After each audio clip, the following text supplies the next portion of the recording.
Well, much of what you find on store shelves today is not made in the U.S., and that goes for hockey equipment too. These shoulder pads say made in China. These ones here say made in Thailand.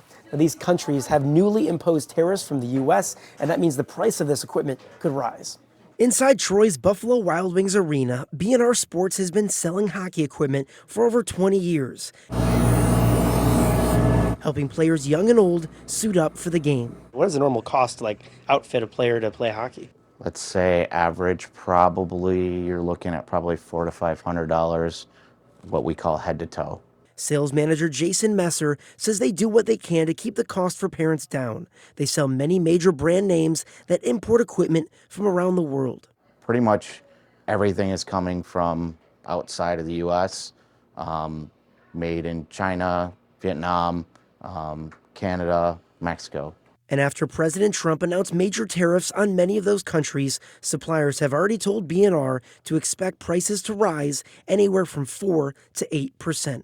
How impactful could it be to have to raise prices 4 to 8% on products? It would hurt, but again, there are ways that we would be able to hopefully figure it out. Messer says customers likely won't see the price tag change until June or July, and it's the companies, not B&R, who decide that price figure. We would have to pass on whatever the company's minimum advertised pricing is going to be.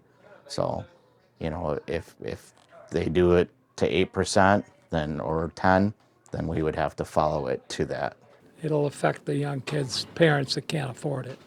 Ted Colby says he and his son both have to chip in so his grandson can play at the highest level. But even with higher prices, he's not necessarily against tariffs. I don't mind it. If the tariffs are going to make things better in the United States, so be it. Yeah, I think it is a positive thing. Todd Fleury has a 5-year-old daughter who plays goalie and is also in support. You already pay a ton for playing hockey, right? You're going to pay a ton for any sport, travel or, anything. So, you just have to expect it. With so much uncertainty on how much these new tariffs will eventually cost consumers, stores are reminding customers that it doesn't impact what's already on the shelves.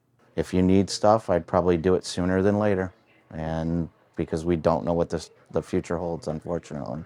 In Troy, Brett Cast, 7 News, Detroit.